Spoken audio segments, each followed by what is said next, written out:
শুভেচ্ছা আমন্ত্রণ সব খবরে যমুনা টেলিভিশনের নিয়মিত এই আয়োজনে নুসরাত বৃষ্টি সবাইকে স্বাগত জানাচ্ছি। নতুন বাংলাদেশ বিনির্মাণে আগামী নির্বাচনের আগে সংবিধানের মৌলিক কিছু বিষয়ের সংস্কার প্রয়োজন বলে মনে করেন রাজনীতিবিদ, সুশীল সমাজসহ বিশিষ্টজনেরা।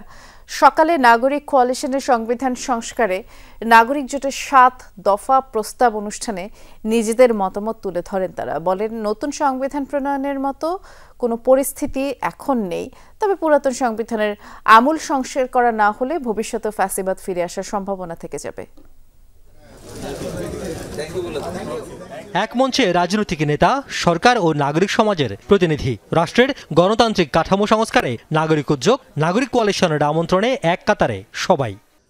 মূলত সংবিধানের মৌলিক সংস্কার নিয়ে নিজেদের প্রস্তাবনা পেশ ও অংশীজনদের মতামতের জন্যই এমন উদ্যোগ। শুরুতে নিজেদের সংস্কার প্রস্তাবনায় 3টি দাবি, 2টি পথরেখা এবং রাজনৈতিক দলগুলোর প্রতি 7টি দাবি তুলে ধরা হয়। যেখানে সংসদে 100 আসনের একটি উচ্চ কক্ষের কথা বলা হয়, সেখানে নিম্ন কক্ষের আনুপাতিক হারে আসন পাবে রাজনৈতিক দল। বলা হয়, নির্বাচিত সংসদ হবে একই সঙ্গে জাতীয় সংসদ এবং সংবিধান প্রণয়ন পরিষদ। এসব প্রস্তাবনার উপর আলোচনায় রাজনৈতিক নেতারা বলেন, বিচার বিভাগের উপর ভর করেই বিগত ফ্যাসিবাদী শক্তি ক্ষমতা দীর্ঘায়িত করেছে। নতুন সংবিধান নাকি পুরাতন সংবিধানের সংস্কার, এ নিয়েও মতামত তুলে ধরেন নেতারা। এবং এটি শুধু সংবিধান বা রাষ্ট্র কাঠামো সংস্কার নয়, বরং আমাদের রাজনীতি, সংস্কৃতি এবং অর্থনীতির যে সংস্কারের কর্মসূচিগুলো, সেগুলো আমাদের রাজনৈতিক দল আকারে এবং পরবর্তীতে যারা সরকারে আসবে তাদের সেই কার্যক্রমগুলো চালু রাখতে হবে। আমরা যে সেকেন্ড রিপাবলিকের কথাটা বলেছিলাম এবং সংবিধান নতুন করে লেখার কথাটা বলেছিলাম, এটা হয়তো প্রায়োগিক অর্থে অনেকে বলবেন যে এটার খুব বেশি ইম্প্যাক্ট নাই, কিন্তু সত্য কথা কি, আমাদের এই পৃথিবীতে যতগুলো গণ অভ্যুত্থান হয়েছে, সামগ্রিক অর্থে বেশিরভাগ গণ অভ্যুত্থানই ব্যর্থ হয়েছে বলা চলে, কারণ তার মূল লক্ষ্যে সে পৌঁছাতে পারেনি। জুডিশিয়ারিকে যেভাবে আমরা অ্যাকাউন্টেবিলিটি ছাড়া ছেড়ে দিচ্ছি, সামনের অভ্যুত্থানটা তো সে জুডিশিয়ারির বিরুদ্ধে হবে। এখনো পর্যন্ত জুডিশিয়ারিতে কারা বসে আছে, তাদেরকে বহাল রেখে 30-32 জন ফ্যাসিবাদের দোষর আমরা ইন্ডিপেন্ডেন্স অফ জুডিশিয়ারি এনশিওর কিভাবে করব? আলোচনায় অংশ নেন সংস্কার কমিশনের সদস্যরাও। বলেন, বর্তমান সংবিধানে নির্বাহী প্রধানকে অসীম ক্ষমতা দেওয়া হয়েছে, এজন্য নির্বাহী বিভাগ থেকে বিচার বিভাগকে সম্পূর্ণ স্বাধীন না করে গণতন্ত্রের সুফল পাওয়া সম্ভব নয়। চলমান সংস্কার কার্যক্রমে অধিকাংশ রাজনৈতিক দল একমত, তবে বাস্তবায়ন প্রক্রিয়া নিয়ে আরও বিশদ আলোচনা হতে পারে। বিচার বিভাগের স্বাধীনতা নিশ্চিত না করে বিচার বিভাগকে নির্বাহী বিভাগের অতিরিক্ত ক্ষমতা প্রয়োগ বন্ধ করার জায়গায় না করে কেবলমাত্র লেজিসলেটিভ বডি এবং এক্সিকিউটিভের উপর নিয়ন্ত্রণ আরোপ করে কোনো অবস্থাতেই আমার মনে হয় না যে একটি গণতান্ত্রিক সমাজ প্রতিষ্ঠা করা দরকার। সংসদের উচ্চকক্ষের ব্যাপারে বোধহয় মোটামুটি একটা ঐক্যমত্য আছে, কিন্তু কিভাবে নির্বাচিত হবে সে ব্যাপারে কিন্তু ঐক্যমত্য নেই। যে সংসদের উচ্চকক্ষ যদি সংসদের নিম্নকক্ষে যেই আসনের অনুপাত আছে তার ভিত্তিতে যদি হয়, তাহলে এটা কোনো যে সংসদের উচ্চকক্ষ করার যে যৌক্তিকতা, সেই যৌক্তিকতার আর কোনো এটার কোনো যৌক্তিকতা থাকবে কিনা? সকল নাগরিকের সমান অধিকার এবং সেটা অর্জনের সেটার ধারণা এবং সেটা আমার নিজের ধারণাকে কিভাবে আমি প্রতিষ্ঠা করবো, সেই প্রক্রিয়া সকলের কি একরকম তো না, এটা হবে না, অসম্ভব না। কিন্তু একটা জায়গাতে আমাদের মিলিত হতে হবে। সে মিলিত হওয়ার কোনো জায়গাগুলোতে আমার সবচেয়ে বেশি যেটা রিস্ক ফ্যাক্টর, নাগরিক কোয়ালিশনের মতো উদ্যোগের পক্ষ থেকে আমি মনে করি যে ঝুঁকির অ্যানালাইসিসটা ওদের একটু করা দরকার। অনুষ্ঠানে সংস্কার বিষয়ে নিজের মতামত তুলে ধরেন আইন উপদেষ্টা। বলেন, নতুন সংবিধান নয়, বরং বিদ্যমান সংবিধানের মৌলিক সংস্কার করা যেতে পারে। বিচার বিভাগের সংস্কারের উপর অনেক কিছুই নির্ভর করে বলে মনে করেন আইন উপদেষ্টা।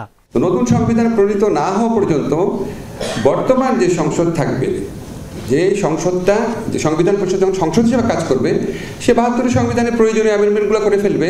এটা আপনাদের ইমপ্রুভ করতে হবে।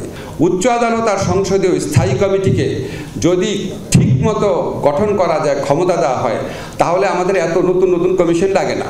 ভবিষ্যতে আমার আলোচনা প্রান্তিক পর্যায়ে হওয়া প্রয়োজন বলে মনে করেন অতিথিরা। রিয়াজ রায়হান, যমুনা নিউজ, ঢাকা। আওয়ামী লীগ নিষিদ্ধের বিষয়ে সরকারের পক্ষ থেকে আনুষ্ঠানিক নির্দেশনা পেলে খুব দ্রুতই দলটির নিবন্ধনের বিষয়ে সিদ্ধান্ত নেবে নির্বাচন কমিশন, জানিয়েছেন প্রধান নির্বাচন কমিশনার এএমএম নাসির উদ্দিন। বলেছেন তার আগে গ্যাজেট বা সার্কুলার প্রকাশ হতে হবে। আগামীকাল অর্থাৎ সোমবার এই বিষয়ে কমিশনারদের সাথে বৈঠক করবেন প্রধান নির্বাচন কমিশনার। এর মধ্যে সরকারের পক্ষ থেকে নির্দেশনা এলে সোমবারই সিদ্ধান্ত জানাবে নির্বাচন কমিশন। জুলাই গণ অভ্যুত্থানে সরকারি হিসেবে মারা গেছেন ৮৩৪ জন, আহত প্রায় ১৫০০। ছাত্র জনতার আন্দোলনের মুখে ৫ আগস্ট পালিয়ে যান সাবেক প্রধানমন্ত্রী শেখ হাসিনা ও শীর্ষ নেতৃবৃন্দ। এরপর থেকে আওয়ামী লীগ নিষিদ্ধের দাবি উঠেছে। অনেক শীর্ষ নেতার বিচার কার্যক্রম শুরু হয়েছে আন্তর্জাতিক অপরাধ ট্রাইব্যুনালে। দাবির মুখে বিচার শেষ না হওয়া পর্যন্ত আওয়ামী লীগের যাবতীয় কার্যক্রম নিষিদ্ধের ঘোষণা দেয় সরকার। সংবিধান অনুযায়ী কোনো দল রাষ্ট্রবিরোধী কাজ করলে, দেশের নিরাপত্তা ও শৃঙ্খলার জন্য হুমকি হলে কিংবা মানবাধিকার লঙ্ঘনের অভিযোগ প্রমাণিত হলে আইনগতভাবে সরকার তাদের কার্যক্রম নিষিদ্ধ করতে পারে। অর্থাৎ কোনো রাজনৈতিক দলের শীর্ষ নেতা যদি অপরাধের জন্য নির্দেশনা দেন, তবে তার রাজনৈতিক দল নিষিদ্ধের জন্য যথেষ্ট নয়। কিন্তু দল যদি সেই নির্দেশনা বাস্তবায়ন করে, সমর্থন করে কিংবা কোনোভাবে আড়াল করে, তবে দলটি কাঠামোগত বা নীতিগতভাবে দায়ী হয়ে যায়। এক্ষেত্রে সুষ্ঠু তদন্তের মাধ্যমে আদালতে তা প্রমাণ করতে হবে। আওয়ামী লীগের মতো বড় দলের নিবন্ধন বাতিল স্পর্শকাতর বিষয়। তাই রাজনৈতিক দল নিবন্ধন বাতিলে সরকারের আনুষ্ঠানিক সিদ্ধান্তের জন্য অপেক্ষা করছে নির্বাচন কমিশন। সরকারের সিদ্ধান্ত যখন আমরা অফিসিয়ালি পাবো, গেজেট হোক বা সার্কুলার হোক, যেভাবে একটা পাবো, তো ওটা পাওয়ার পরে আমরা কালকে বসে, আমি তো একবারে কোনো সিদ্ধান্ত নিই না, আমরা বসে কালকে একটা সিদ্ধান্ত নেব। পত্রিকা বা টেলিভিশনের রিপোর্টের ভিত্তিতে তো আর আমরা সিদ্ধান্ত নিতে পারি না। কালকে যদি এফআইআর যায় তাহলে কালকে আমরা বসে সিদ্ধান্ত নেব। আগামীকাল দল নিবন্ধন বাতিলের বিষয়ে কমিশনারদের সাথে বৈঠক করবেন সিইসি। লাভলি বিথি, যমুনা নিউজ, ঢাকা। নিষিদ্ধ সংগঠন আওয়ামী লীগের কার্যক্রমের কোনো তথ্য পেলে আইনানুগ ব্যবস্থা নেবে ডিবি। আর সদ্য যোগ দেয়া ঢাকা রেঞ্জের ডিআইজি জানালেন, দলটি যেহেতু নিষিদ্ধ তাই তাদের কার্যক্রম চালাতে দেয়া হবে না। রেঞ্জে সকল পুলিশ অফিসারদের নির্দেশনা দেওয়া হয়েছে।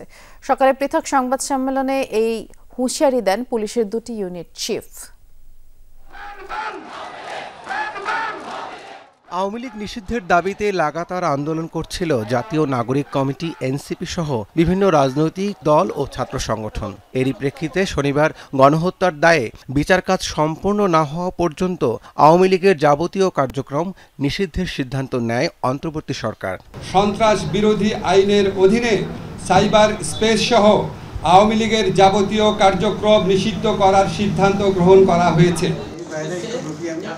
রবিবার সকালে সেগুনবাগিচায় এক সংবাদ সম্মেলনে ঢাকা রেঞ্জের নবনিযুক্ত ডিআইজি জানান, আওয়ামী লীগের কার্যক্রম নিষিদ্ধ, তাই এই দলটি ঢাকাতে সাংগঠনিক কার্যক্রম চালানোর চেষ্টা করলে ব্যবস্থা নেওয়া হবে। আমার অধীনে এসপি ওসিদের নির্দেশ দিচ্ছি, নিষিদ্ধ ঘোষিত কোনো সংগঠনের কর্মকাণ্ড আপনার এলাকায় চলবে না। বৈষম্য বিরোধী ছাত্র আন্দোলনে যারা দমন পীড়ন করেছে, যাদের বিরুদ্ধে সুনির্দিষ্ট অভিযোগ রয়েছে, মামলার তদন্তে যারা দোষী, যারা দোষর হিসেবে পরিচিত, তাদের গ্রেপ্তার করার জন্য আমি নির্দেশ দিচ্ছি। আর ডিএমপির মিডিয়া সেন্টারে ডিবির সংবাদ সম্মেলনে জানানো হয়, নিষিদ্ধ সংগঠন আওয়ামী লীগের কার্যক্রমের কোনো তথ্য পাওয়া গেলে ডিবি আইনানুগ ব্যবস্থা নেবে। আমরা যেটা কাজ করি, গোয়েন্দা তথ্যের ভিত্তিতে কাজ করি। এই গোয়েন্দা তথ্যের ভিত্তিতে বাংলাদেশ পুলিশের অনেকগুলো সংস্থা আছে, যে সংস্থার মধ্যে সমন্বয় রয়েছে। তার সমন্বয়ের ভিত্তিতে আমরা যখনই যেখান থেকে সংবাদ পাই, সে সংবাদের ভিত্তি থেকে প্রিকশনারি মেজার হিসাবে আমরা সেটার ব্যবস্থাপনা নিয়ে থাকি। তো এই ধরনের তথ্য আসলে আমরা অবশ্যই সেক্ষেত্রে আইনের প্রয়োগ আমরা করব। আওয়ামী লীগ, ছাত্রলীগ, যুবলীগ সহ দলটির বিষয়ে গোয়েন্দা তথ্য সংগ্রহ করা হচ্ছে বলেও জানান এই যুগ্ম কমিশনার। জুলাই আগস্ট পরবর্তী পর্যন্ত বিশেষ অভিযান পরিচালনা করে বেশ অনেক সংখ্যক অস্ত্র উদ্ধার করেছি। রাব্বি সিদ্দিকী, যমুনা নিউজ, ঢাকা।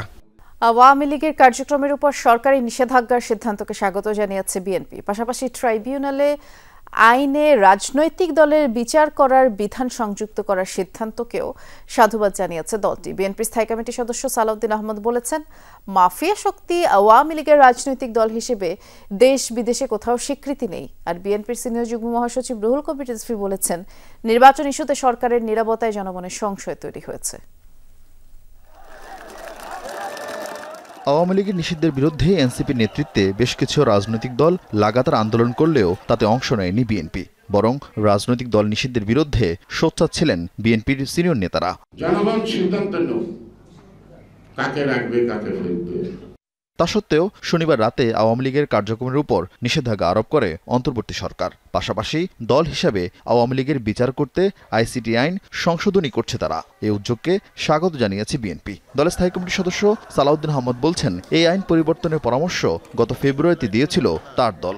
দেরিতে হলেও অন্তর্বর্তীকালীন সরকার আইনি প্রক্রিয়ার মধ্য দিয়ে, সাংবিধানিক প্রক্রিয়ার মধ্য দিয়ে, একটা বিচারিক প্রক্রিয়ার মধ্য দিয়ে এই যে আওয়ামী লীগের বিচার নিশ্চিত করবে, এই ঘোষণা দেওয়ার জন্য আমরা স্বাগতম জানাই এই সরকারের এই পদক্ষেপকে। সন্ত্রাসবিরোধী আইনে একটু সংশোধনী আনতে হবে, সেজন্য করে এটা বিচারিক প্রক্রিয়া শেষ না হওয়া পর্যন্ত যে তাদের রাজনৈতিক কর্মকাণ্ড নিষিদ্ধ ঘোষণা করবে, সেটাকে আমরা স্বাগত জানাই।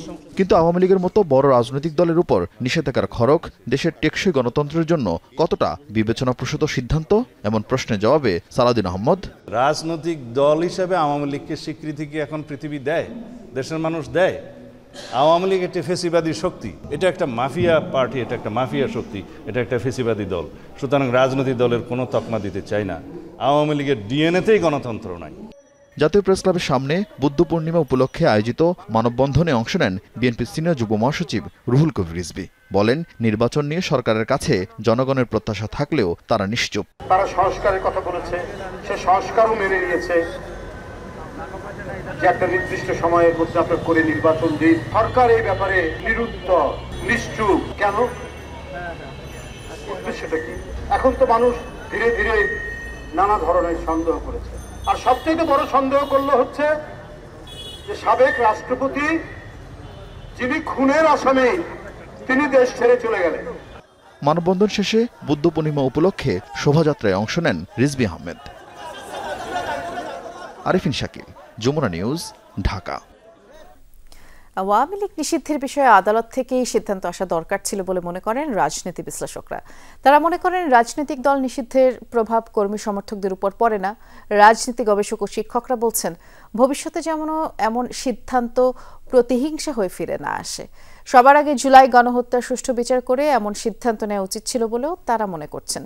বাকিটা জানাবেন সহকর্মী মনিরুল ইসলাম।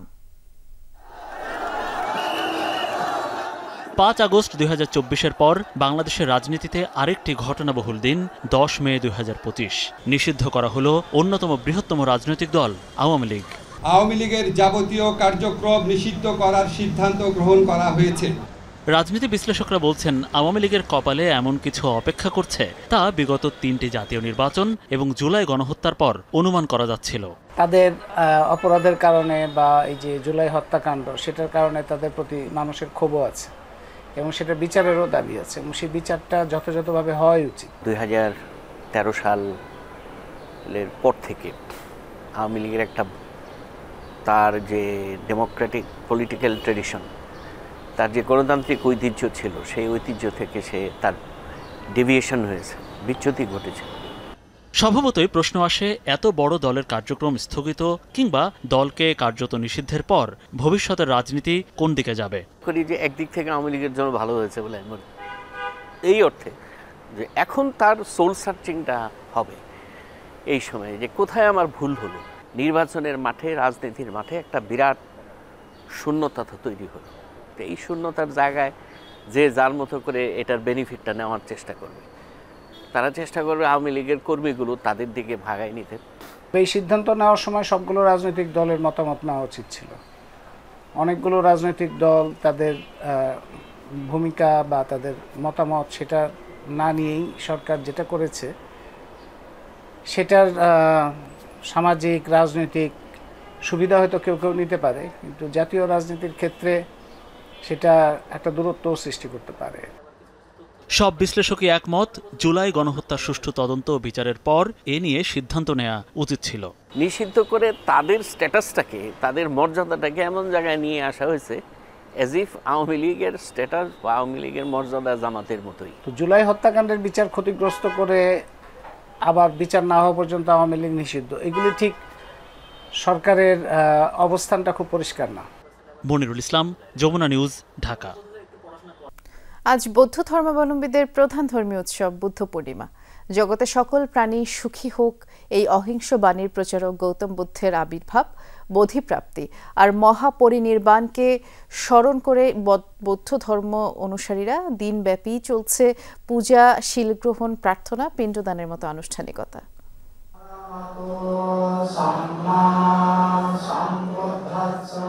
শুভ বুদ্ধ পূর্ণিমা উদযাপনে সকাল থেকেই বাড্ডার আন্তর্জাতিক বিহারে ছিল বৌদ্ধ অনুসারীদের ভিড়। বোধিবৃক্ষের নিচে স্থাপিত ২৮টি বৌদ্ধ মূর্তিতে জল ও অন্ন অর্পণের মাধ্যমে শুরু হয় প্রার্থনা। স্বর্গ মর্তের যত প্রাণী আছে, মানুষ আছে, দেবতা আছে, সবাই যেন সুখে শান্তিতে বসবাস করতে পারে এই প্রার্থনা করি। সকল প্রার্থনা শেষে বলে থাকি যে সব্বে সত্তা সুখিত ভবন্তু, জগতের সকল প্রাণী সুখী হোক, দুঃখ থেকে মুক্তি পাক। আনুষ্ঠানিক পূজা আর ভিক্ষু সংঘের পিণ্ডদান শুরু হয় সকাল 10টায়। পরে ধর্মীয় আলোচনা ও প্রার্থনায় অংশ নেন উপস্থিত সবাই। সারা বিশ্ব যেন শান্তি হয়, কারণ আমাদের ধর্মটাই হলো শান্তির ধর্ম, আমরা কোনো বিবাদে জড়াই না। জগতের যত মানুষ আছে সবার প্রতি আমি মৈত্রীময় শুভেচ্ছা জানাচ্ছি। যত রকম ধ্বংসাত্মক কাজ যেন পৃথিবী থেকে চলে যায়, একদম যে বোমা এবং যে ক্ষেপণাস্ত্র এগুলি যেন চিরতরে বিলুপ্ত হয়ে যায়। ভেদাভেদ ভুলে ঐক্যবদ্ধ থাকতে পারলে পৃথিবীতে কমবে মারামারি, হানাহানি, বলেন আন্তর্জাতিক বৌদ্ধবিহারের প্রধান অধ্যক্ষ। আজকে আমরা প্রার্থনা করব যেন সমবেত প্রার্থনার মাধ্যমে আমাদের বাংলাদেশ নয় সারা পৃথিবীর মানুষ যেন সুখী হতে পারে। বিশেষভাবে গুরুত্ব পায় পাক ভারত যুদ্ধ শেষে এই অঞ্চলের শান্তি ফেরার প্রার্থনা। এরপরই সাধু স্লোগানে একাত্ম হন ভক্ত অনুসারীরা। বৌদ্ধ ধর্মমতে ২৫০০ বছর আগে এদিনে মহামতি গৌতম বুদ্ধ আবির্ভূত হয়েছিলেন। তার জন্ম, বোধিলাভ এবং মহাপ্রয়াণ বৈশাখী পূর্ণিমা হওয়ায় নাম হয় বৌদ্ধ পূর্ণিমা।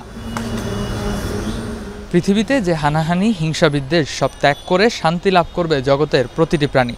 সংঘাত, সহিংসতা, যুদ্ধবিগ্রহের অবসান হবে, শান্তি ফিরবে এ ধরায়, এমন প্রার্থনাই ছিল বৌদ্ধ ধর্মাবলম্বীদের সকলের। রেদওয়ান আহমেদ, যমুনা নিউজ, ঢাকা। পুঁজিবাজারে আস্থা ফেরাতে ৩ মাসের মধ্যে সংস্কারের জন্য বিদেশি অভিজ্ঞদের আনার নির্দেশ দিয়েছেন প্রধান উপদেষ্টা। আর এমনটা জানিয়েছেন প্রধান উপদেষ্টা প্রেস সচিব শফিকুল আলম। বলেছেন, প্রধান উপদেষ্টা নির্দেশনা দিয়েছেন শেয়ার বাজারের প্রয়োজনীয় সংস্কারের মাধ্যমে এমন অবস্থায় ফেরাতে হবে যেন মানুষ আস্থা ফিরে পায়, পুঁজিবাজার যেন লুটেরাদের আড্ডাখানায় পরিণত না হয়। গেল কয়েক মাস ধরে দরপতন চলছে পুঁজিবাজারে। টানা পতনে সূচকের সাথে কমেছে লেনদেন হওয়ার কোম্পানির শেয়ারের দামও। এতে আস্থাহীনতা তৈরি হয়েছে সাধারণ বিনিয়োগকারীদের মধ্যে। প্রতিবাদে কয়েক দফা রাজপথে বিক্ষোভও করেছেন তারা। পুঁজিবাজারের এই অস্থিরতা মোকাবেলা করতে রবিবার রাষ্ট্রীয় অতিথি ভবন যমুনায় দেশের পুঁজিবাজার পরিস্থিতি নিয়ে সংশ্লিষ্টদের সাথে বৈঠক করেন অন্তর্বর্তী সরকার প্রধান ডক্টর মোহাম্মদ ইউনূস। পরিস্থিতি উন্নয়নে প্রধান উপদেষ্টা 5টি নির্দেশনা দেন। বলেন, লুটপাটের মাধ্যমে শেয়ার বাজারকে বেসামাল করে দেওয়ার পেছনে গত কয়েক দশক ধরে যারা জড়িত তাদের বিচারের আওতায় না আনতে পারলে মানুষের আস্থা ফিরবে না। আমরা মনে করি বৈঠক শেষে প্রধান উপদেষ্টার প্রেস সচিব শফিকুল আলম বলেন, পুঁজিবাজারে আস্থা ফেরাতে 3 মাসের মধ্যে সংস্কারের জন্য বিদেশি অভিজ্ঞদের আনার নির্দেশনা দিয়েছেন প্রধান উপদেষ্টা। তবে সবার আগে আস্থা পুনরুদ্ধারের ওপর জোর দিয়েছেন তিনি। এ সেট অফ ফরেন এক্সপার্টকে আনতে বলেছেন, যারা এসে 3 মাসের মধ্যে পুরো রিফর্মটা তারা ইনিশিয়েট করবেন বা ক্যারি আউট করবেন। চিফ অ্যাডভাইজার বলেছেন যে যাদের বিরুদ্ধে অনিয়মের অভিযোগ আছে খুব দ্রুত তাদের ব্যবস্থা নিতে। এতদিন পুঁজিবাজারে নির্দিষ্ট কিছু ইনভেস্টেড গ্রুপ লাভবান হয়েছে বলেও জানান শফিকুল আলম। বলেন, চোখের সামনে পুঁজিবাজারের বড় ডাকাতি হয়েছে।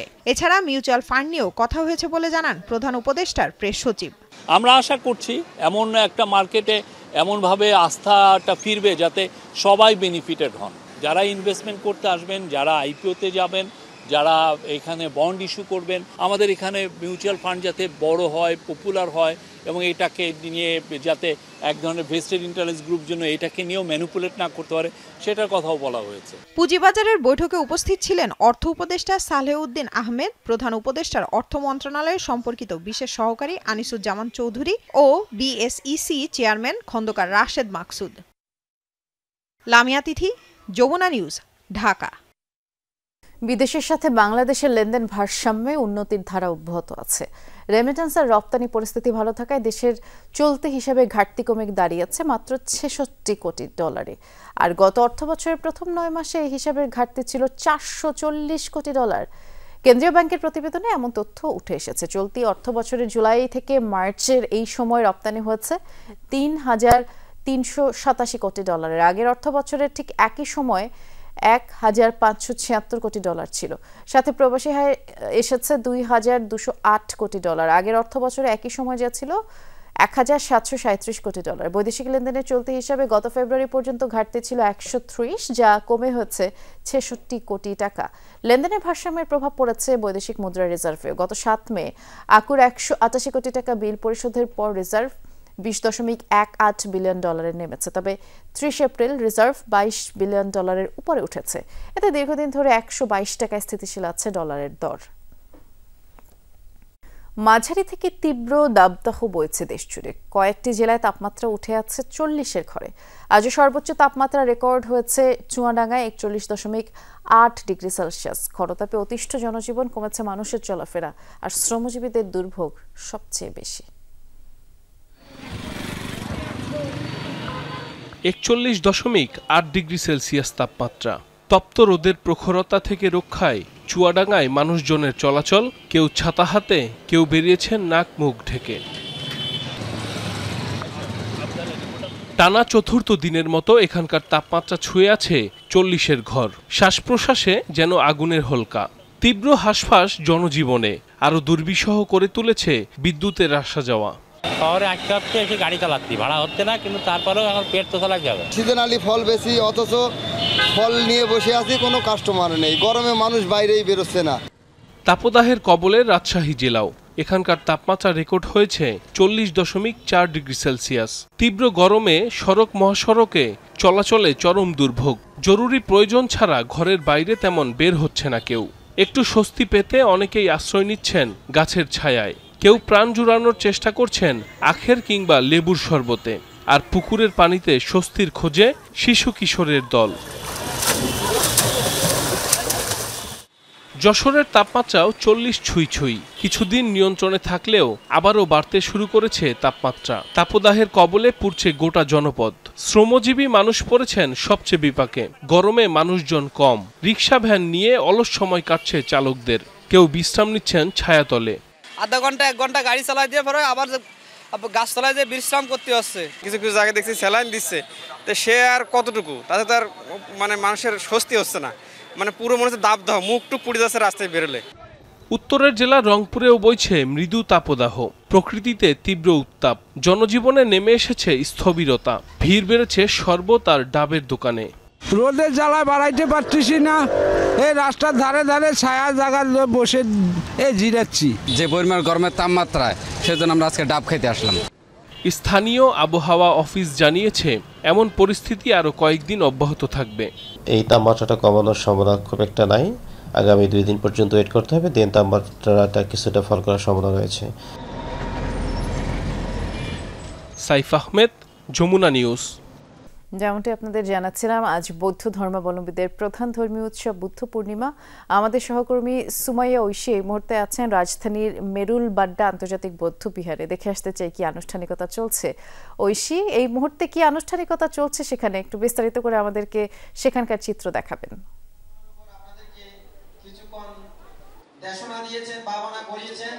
বৃষ্টি, এই মুহূর্তে ধর্মগুরুরা আলোচনা সভা শুরু করেছেন এবং দিনব্যাপী চলেছে সমস্ত আয়োজন। এখন আলোচনা সভা চলছে এবং সন্ধ্যা 7:30টার পর বোধি বৃক্ষের নিচে হাজার প্রদীপ প্রজ্বলন এবং প্রদীপ পূজা শুরু হবে। সেই সঙ্গে অন্যান্য যে আনুষ্ঠানিকতাগুলো রয়েছে সেগুলোও শুরু হবে। এবং যেমনটি আমরা সবাই আসলে জানি যে এই যে বৌদ্ধ পূর্ণিমা, এটি কিন্তু বৌদ্ধ ধর্মের আসলে সবচেয়ে বড় একটি ধর্মীয় উৎসব। এই দিনেই বৌদ্ধদের আসলে বিশ্বাস যে এই দিনেই খ্রিস্টপূর্ব 623 অব্দে এই দিনে আসলে গৌতম বুদ্ধ জন্মগ্রহণ করেন। 588 খ্রিস্টপূর্বাব্দের এই দিনেই তিনি বোধি লাভ করেন। আবার 543 খ্রিস্টপূর্বাব্দের এই দিনেই তিনি নির্বাণ লাভ করেন। সুতরাং এই দিনটি আসলে বৌদ্ধ ধর্মের জন্য অত্যন্ত গুরুত্বপূর্ণ এবং অত্যন্ত একটি পবিত্র দিন, যেই দিনে আসলে সকলে দেবতা বুদ্ধের আসলে পূজা করেন এবং সকাল থেকেই পূজার যে আনুষ্ঠানিকতা সেগুলো শুরু হয়েছে। বৌদ্ধ পূর্ণিমা উপলক্ষে আসলে ভোর থেকেই ভক্তরা জড়ো হয়ে গিয়েছিলেন বৌদ্ধ বিহারগুলোতে এবং সেখানে তারা পূজা পাঠ করেছেন এবং সে সঙ্গে অন্যান্য যে আনুষ্ঠানিকতাগুলো রয়েছে ধর্মীয় আচার অনুষ্ঠান সেগুলো তারা পালন করেছেন। এবং যেমনটি প্রতিবারের মতো হয় সেটি হচ্ছে সন্ধ্যার পর আসলে যেই প্রদীপ পূজাটি শুরু হবে, অন্যান্য সাংস্কৃতিক অনুষ্ঠান শুরু হবে, সেগুলো আসলে তারা পালন করবেন এবং সকলেই কিন্তু এক বাক্যে বলছেন যে এবারে কিন্তু বিশ্ব শান্তির জন্য সকলে প্রার্থনা করছেন। যেহেতু যুদ্ধাবস্থা বিরাজ করছে ভারত পাকিস্তান সহ বিশ্বের বিভিন্ন অঞ্চলে, সুতরাং এবারে কিন্তু বিশ্বের শান্তি সকলে মিলে প্রার্থনা করছেন বুদ্ধের কাছে যাতে সকল প্রাণী সুখে থাকে, সকল প্রাণী যাতে সুখী হয়। ধন্যবাদ বিস্তারিত জানানোর জন্য ঐশী। পোশাক শিল্পের অগ্রযাত্রায় পৃথক মন্ত্রণালয় প্রয়োজন। এক্ষেত্রে বস্ত্র ও পোশাক শিল্প মন্ত্রণালয় গঠন করলে এই খাতকে আরও এগিয়ে নেওয়া সম্ভব। বিজিএমইএ ফোরাম প্যানেলের সংবাদ সম্মেলনে নিশ্চিত করা হয় তারুণ্য নির্ভর এই প্যানেলে নিষিদ্ধ ঘোষিত আওয়ামী লীগের কেউ নেই। নির্বাচিত হলে পোশাক খাতে চলমান সংকট সুরাহায় সর্বোচ্চ প্রচেষ্টা চালাবে ফোরাম। দেশের বেসরকারি খাতে সবচেয়ে বেশি কর্মসংস্থান সৃষ্টিকারী খাত তৈরি পোশাক শিল্প, কিন্তু পদে পদে বাধাগ্রস্ত হচ্ছে এই খাতের উৎপাদন, তীব্র হচ্ছে অভ্যন্তরীণ এবং বৈশ্বিক সংকট। এমন এক প্রেক্ষাপটে এসেছে পোশাক শিল্প মালিকদের শীর্ষ সংগঠন বিজিএমইএর নির্বাচন। দুপুরে পোশাক খাতের সংকট উত্তরণে করণীয় এবং রাজনৈতিক অবস্থান ব্যাখ্যা করতে সংবাদ সম্মেলনের আয়োজন করে ফোরাম প্যানেল। বস্ত্র মন্ত্রণালয়কে পুনর্গঠন করে বস্ত্র ও পোশাক শিল্প মন্ত্রণালয় গঠন করা দরকার। কাস্টমস অডিট নিয়ে আমাদের হয়রানি আমাদের একটা জীবনের অংশ হয়ে গেছে।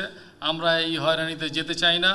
প্রয়োজনে সর্বোচ্চ র্যাঙ্কধারী প্রফেশনাল অডিট ফার্ম নিয়োগ দিয়ে অডিট প্রক্রিয়া আউটসোর্সিং করতে হবে। দাবি করা হয় ফোরাম তারুণ্য নির্ভর প্যানেল, এখানে নিষিদ্ধ ঘোষিত আওয়ামী লীগের কেউ নেই। স্পষ্ট করা হয় বিজিএমইএর সভাপতি বা পরিচালকের দায়িত্ব পালন করে কেউ জেলে অথবা পালিয়ে যায়নি। যারা গেছে তাদের রাজনৈতিক সম্পৃক্ততা ছিল। বিজিএমইএর সভাপতি হিসেবে কেউ পলাতক না। যিনি পলাতক অথবা যিনি জেলে আছেন তার রাজনৈতিক পরিচয় এবং কর্মকাণ্ডের কারণে জীবনের নিরাপত্তার জন্য পালিয়ে আছেন, তাতে প্রমাণিত হয় না যে উনি দোষী বা কনভিক্টেড। আমার প্যানেলে যে 35 জন দিয়েছি, এখানে নিষিদ্ধ ঘোষিত আওয়ামী লীগের কোনো নেতা কর্মী নাই। উদ্যোক্তারা জানান নির্বাচিত হলে পোশাক খাতের সংকট সমাধানই হবে ফোরামের একমাত্র কাজ। নির্বাচিত প্রতিনিধিরা অবশ্যই জবাবদিহিতার মধ্যে থাকবেন। ফেয়ার প্রাইজিং বলতে আমরা একটা সিএ নির্ধারণ করে দিব এবং এর জন্য আমরা সরকারের কাছে প্রস্তাবনা দিব, প্রস এন্ড কনস নিয়ে আমরা আলোচনা করব। এটা হচ্ছে আমাদের মনের ভাগ, এটা আসলে বনের ভাগ নয়, এটা আমাদের সবাইকে মনে রাখতে হবে। এই প্যানেলটা জয়ী হলে ইনশাআল্লাহ আমরা বাংলাদেশে যে আমাদের পোশাক শিল্পের যে দ্বন্দ্বদশা, এই দ্বন্দ্বদশা কাটিয়ে আমরা ভবিষ্যতে সুন্দর একটা বিজিএমইএ আমরা উপহার দিতে পারব। যুক্তরাষ্ট্রের পাল্টা শুল্কের চাপ সামাল দিতে কর্মপন্থা হাতে নেবার প্রতিশ্রুতি দেন উদ্যোক্তারা। জানান সরকারি বেসরকারি খাতকে একসঙ্গে কাজ করতে হবে। India has made a free trade agreement with the United kingdom. তো তাহলে এই সময় যদি ইন্ডিয়া করতে পারে তাহলে আমাদের না করার এখানে কিছু নাই। রিমন রহমান, যমুনা নিউজ, ঢাকা। রাজশাহীতে মহানগর বিএনপি নেতাদের বিরুদ্ধে বিভিন্ন অভিযোগ তুলে সংবাদ সম্মেলন করেছেন পদবঞ্চিত সদস্যরা। তাদের অভিযোগ দলে আওয়ামী সন্ত্রাসীদের ঢুকিয়ে হাইব্রিড করা হচ্ছে। দুপুরে সংবাদ সম্মেলনে রাজশাহী মহানগরীর বোয়ালিয়া থানা বিএনপির সাবেক সভাপতি সাইদুর রহমান পিন্টু লিখিত বক্তব্য পাঠ করেন। বলেন কমিটির নেতারা আওয়ামী ও সহযোগী সংগঠনের সদস্যদের প্রত্যক্ষভাবে আশ্রয় দিচ্ছেন। পতিত ফ্যাসিবাদের দোসরদের পুনর্বাসনের জন্য প্রত্যক্ষভাবে সহায়তা করা হচ্ছে বলে অভিযোগ করেন তারা। এবং মহানগর বিএনপির একাংশের দাবি এসব কর্মকাণ্ড বিএনপির নীতি আদর্শ পরিপন্থী। দীর্ঘদিন ধরে নির্যাতিত হামলার শিকার ত্যাগী নেতাদের অবমূল্যায়ন করা হচ্ছে। আগামী 20 মে মহানগর বিএনপির আসন্ন কাউন্সিল পেছনে আর প্রকৃত নেতাদের নিয়ে কাউন্সিল গঠনের দাবি তোলেন নেতাকর্মীরা। মা যিনি শিখিয়েছেন পৃথিবীর অনুভূতিগুলো কিভাবে অনুভব করতে হয়, কিন্তু তার অনুভূতির খবর আমরা কতটুকু রাখি? মায়ের চোখে পৃথিবীর আনন্দ দুঃখ দেখে দেখে বড় হই আমরা। গর্ভধারিণীর কষ্টগুলো কি দেখতে পাই? সন্তানকে প্রতিষ্ঠিত করতে জীবন পার করা মানুষটার জীবনে যে কত অপূর্ণ ইচ্ছে, সে খোঁজ কি কখনো নিয়েছে? এমন জগতের কয়েকজন মায়ের অপূর্ণ ইচ্ছের কথা জানাবেন সহকর্মী ফারহানা ন্যান্সি। সন্তানকে সাফল্যের দোরগোড়ায় পৌঁছে দিয়ে এক জীবন পার করা এই মায়ের ইচ্ছে ছিল ছেলের সাথে থাকা। বিদেশে পাড়ি জমানো ছেলের হয়তো সেই ইচ্ছেতে সাড়া দেওয়ার সময় হয়ে ওঠেনি। একটা ইচ্ছাই ছিল যে ছেলের সাথে থাকবো, কিন্তু থাকতে পারিনি। আমার হাজবেন্ড মারা যাওয়ার পর এই বাড়ি ছেড়ে এখন মেয়ের সাথে আছি, এটাই আমার মনের কষ্ট। মা নিজের সাধ্য ছাড়িয়ে পৃথিবীর সর্বোচ্চ সুখের চূড়ায় নিয়ে যেতে চান সন্তানকে। এই জার্নিটা পার করতে করতে অবকাশ হয় না নিজের জন্য ভাবনার। আমি তো আমার জন্য কিছু করি নাই, আমার কোনো আইডেন্টিটি নাই, কোথাও গেলে আমার লিখতে হয় আমি হাউস ওয়াইফ। এটা আমার কাছে খুবই একটা কষ্ট দেয় যে আমার তো হাউস ওয়াইফ থাকার কথা ছিল না। আমার বোনরাও চাকরি করছে, আমি কেন কোথাও ঢুকি নাই। এখন ওই সময় ফিল করি না, এখন ফিল করি যে আমার নিজস্ব কোনো আইডেন্টি কেন থাকলো না। হ্যাঁ, একটা হয়তো ভালো চাকরি করতে পারতাম, আমারও এডুকেশন ছিল। আমি সবচেয়ে বড় কথা বিয়ের পরে আমি মা হওয়ার পরে আমি পুরো পড়াটা শেষ করেছি। মা মানেই তো সন্তানের সর্বস্ব বিলিয়ে দেওয়ার চিরায়ত উপাখ্যান।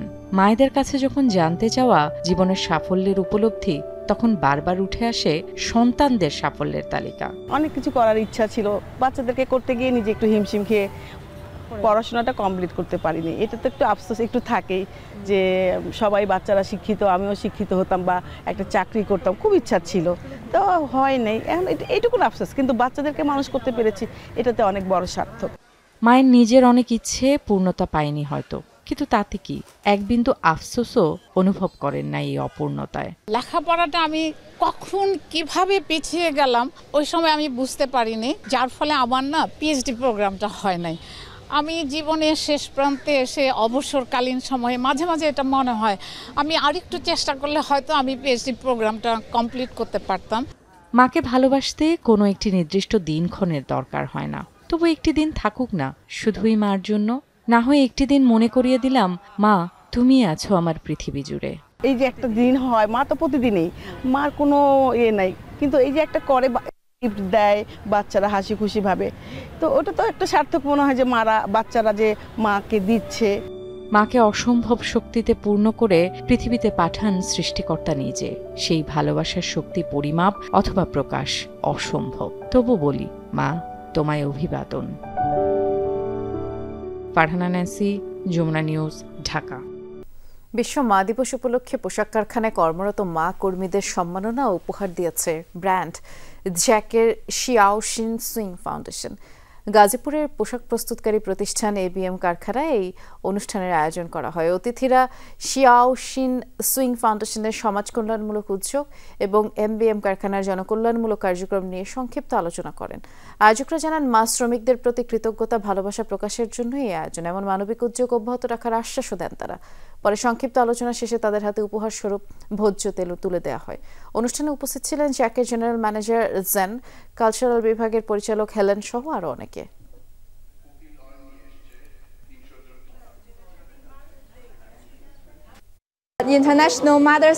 বিশ্ব মা দিবস উপলক্ষে আমরা এমবিএম কোম্পানির সাথে মিলে নারী শ্রমিকদের জন্য কিছু উপহারের ব্যবস্থা করেছি। জ্যাক এবং এমবিএম একই সাথে আমরা এখানে কোলাবোরেট করলাম আমাদের এই ফ্যাক্টরিতে বিশ্ব মা দিবসে আমরা যেন ওয়ার্কারদের জন্য কিছু করতে পারি। দেশে এমন কোনো বিচারক নেই যার আওয়ামী লীগের বিরুদ্ধে রায় দেওয়ার সাহস আছে বলে মন্তব্য করলেন ইনকিলাব মঞ্চের মুখপাত্র শরীফ ওসমান হাদি। বিকেলে ঢাকা বিশ্ববিদ্যালয়ের মধুর ক্যান্টিনে আয়োজিত এক সংবাদ সম্মেলনে তিনি এমন মন্তব্য করেন। এ সময় আওয়ামী লীগ নিষিদ্ধের সিদ্ধান্ত বিচার বিভাগের কাছে না রেখে গণভোটের মাধ্যমে সিদ্ধান্ত নেওয়ার ব্যাপারে জোর দেন। বলেন, সাবেক রাষ্ট্রপতি আব্দুল হামিদের দেশত্যাগের বিষয়টি ছাত্র জনতা ভুলে যায়নি। অনতিবিলম্বেই তাদের দেশত্যাগে সহায়তাকারীদের পরিচয় জানিয়ে তাদের বিচার নিশ্চিতেরও দাবি জানান তিনি।